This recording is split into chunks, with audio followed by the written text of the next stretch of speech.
یہ رپورٹس بھی آئیں کہ ان ایریاز کے اندر بعض جگہوں پہ تو جو فوج ہے یا سویلینز ہیں ان کو بھی جانے کی اجازت نہیں تھی بغیر کسی آؤٹ سائڈر کو بھی, اور وہاں پہ پولیس کا تو سوال ہی نہیں پیدا ہوتا.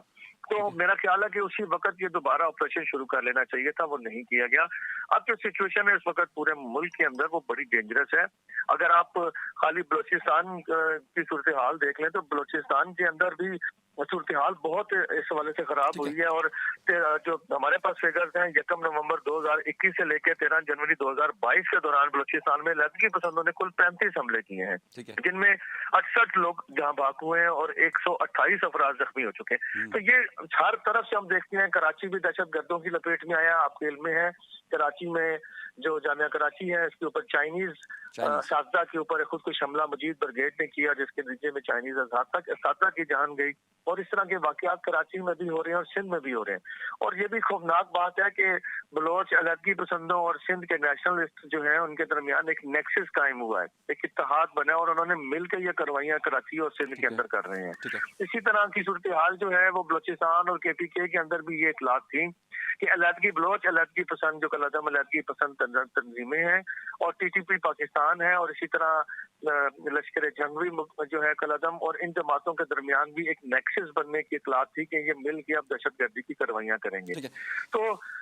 ضرورت اس امر کی ہے کہ میرا خیال ہے کہ پاک فوج تو اپنی جو بھی ذمہ داریاں ہیں وہ بڑے آسان طریقے سے ادا کر رہی ہے. اور آپ کے علم میں ہے کہ 2 دن پہلے بندوں میں کیا ہوا, اور پاکستان فوج کے جوانوں نے بڑی جواں مردی سے وہاں مقابلہ کیا اور دہشت گردوں کو مار گرایا, اور اس میں پاکستان فوج کے جوان بھی شہید ہوئے ہیں اور زخمی ہوئے ہیں, اور کچھ کی حالت آج بھی نازک ہے. اللہ تعالیٰ ان کو زندگی عطا فرمائے. لیکن اب مسئلہ یہ ہے کہ پاک فوج تو اپنے محاذ پہ لڑ رہی ہے, لیکن اگر ہمارے ملک میں سیاسی عدم استحکام ختم نہ ہوا تو خدا نہ خواستہ یہ دہشت گردی کو کنٹرول کرنا کسی بھی صورت ممکن نہیں ہوگا. اور اگر یہ عدم استحکام جاری رہا, اگر یہ سیاسی عدم استحکام جاری رہا تو پاکستان خدا نہ خواستہ پورا پاکستان اس دہشت گردی کی لپیٹ میں آ سکتا ہے. اس لیے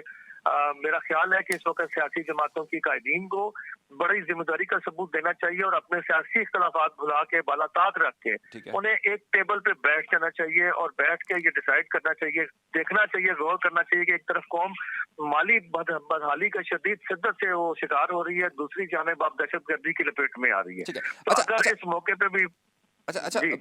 بلال صاحب, آخر بات میں اس میں حوالے سے پوچھوں گا کہ ظاہر ہے یہ لوگ پورے اکوپ تھے جہاں پر یہ خودکش حملہ ہوا. کچھ پولیس نے بتایا ہے کہ ان کی ڈائریکشن کیا تھی, کیونکہ جمعہ کا وقت بہت قریب تھا اور عموماً جو ہے وہ دیکھا گیا ہے کہ جمعہ کی نماز کے وقت جو ہے وہ اس طرح کے بڑے حملے ہوتے ہیں. تو کچھ معلوم ہو سکا ہے کہ یہ ٹارگٹ کیا تھا ان کا, اور یہ کس طرف جا رہے تھے, اور کہاں پر انہیں ان کا کچھ ڈائریکشنز کا علم ہو رہا ہے کہ کہاں سے ہوا یہ, کس طرف جانا تھا؟ جی ابھی تک تو کوئی ایسی آفیشیل اسٹیٹمنٹ سامنے نہیں آئی ہے, اور نہ ہی کوئی وارننگ جاری کی گئی تھی کسی انٹیلیجنس کی طرف سے کہ اسلام آباد میں کسی قسم کے خودکش حملے کی کوئی اطلاع تھی, نہ کیسے ایسی کوئی چیز تھی, نہ وارننگ تھی. لیکن یہ اللہ تعالیٰ کی مہربانی ہوئی کہ یہ جو ایگل اسکواڈ کے جوان تھے, پولیس اہلکار جن کو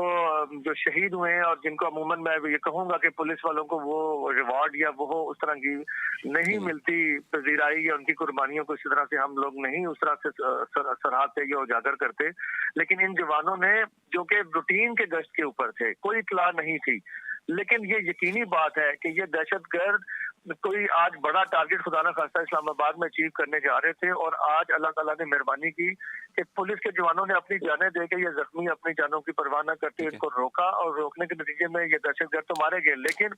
اسلام آباد آج بہت بڑی تباہی سے بچ گیا. اللہ تعالیٰ نے اس کو بچایا, اور یہ اس میں پولیس کو کریڈٹ جاتا ہے. میں سمجھتا ہوں کہ پولیس کے جوانوں کو بڑے اچھے طریقے سے قوم کو خراج تحسین پیش کرنا چاہیے, اور ان شہداء کے لیے حکومت کو بہت بڑے انعام بھی اناؤنس کرنے چاہیے اور ورثہ کے لیے. اور لیکن کوئی ٹارگٹ ابھی تک ان کا واضح نہیں ہوا, لیکن یقینی بات ہے کہ اتنی بڑی کارروائی وہ کرنے آئے تھے, تو آج ان کا کوئی خدا نہ خواستہ بہت بڑا ٹارگٹ ہو سکتا تھا, چاہے وہ سویلین ہوتا یا کوئی بھی ہوتا. تو اللہ تعالیٰ نے ہمیں آج اسلام آباد میں ایک بہت بڑی تباہی سے بچایا ہے, میں سمجھتا ہوں. اور credit goes to Eagle Squad اور ان جوانوں کو کہ جنہوں نے آج اپنی جانیں دے کے اور اپنے آپ کو اپنی جانوں کی پرواہ نہ کرتے ہوئے دہشت گردوں کو روکا, اور ان کا مقابلہ کیا, اور اس میں یقین کی جانیں بھی گئی ہیں, لیکن بہت سارے لوگ بچ گئے ہیں. تو منصوری صاحب, ضرورت اس چیز کی ہے کہ میں اس بات کو بار بار دہرا رہا ہوں کہ ضرورت اس بات کی ہے کہ ہمیں یہ سوچنا ہوگا ہمارے سیاسی قائدین کو